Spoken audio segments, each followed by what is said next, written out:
deixa o pessoal levando. Agora eu vou virar aqui, ó. Foi o chão. Tá cheio de chifre. É bom filmar porque você negócio na frente.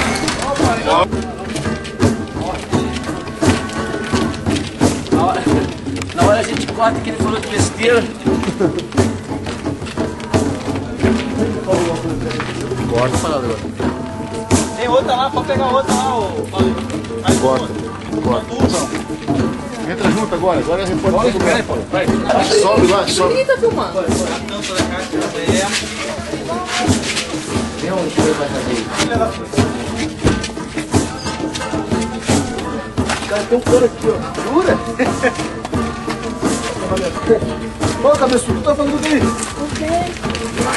Bora, então já vai ser aqui. Tem um sacão aqui. Ei!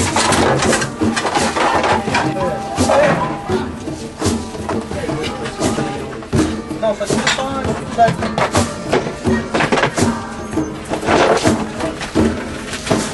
Vem cá, alguém subiu no muro. Aqui não vai ter mais dengue, hein? Quem vai subir aqui? Pode jogar isso fora, eu subo essa porra, hein? Tem que ter mais um lá. Tirando aquelas cordas lá, agora não precisa mais ter corda, mais nylon, não precisa ter mais nada lá. Entendeu? E a dengue vai acabar. Quero ver dengue entrar lá.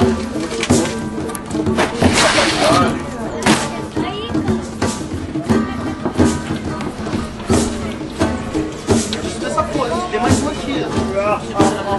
Ô, Davidson, como é que vai Oi. Vem aqui agora. Vai ser coisa mala, vamos subir lá. Tem mais todo mundo aqui. Não, vai puxando ela, vai puxando ela. Não tem apoio. Não. Segura sozinho não, Léo. Tem que só apoiar ela aí. Isso. Apoia ela, não, joga pra ela, Léo. Perfeito, tá perfeito. Ela não é pesada, não. Essa tampa não é pesada, não. Sobe com rapidinho, Paulista. Ela é mais pesada que eu, pô. Pegou?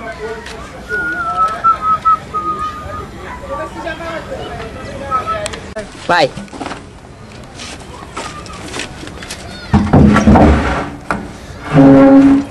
Aí.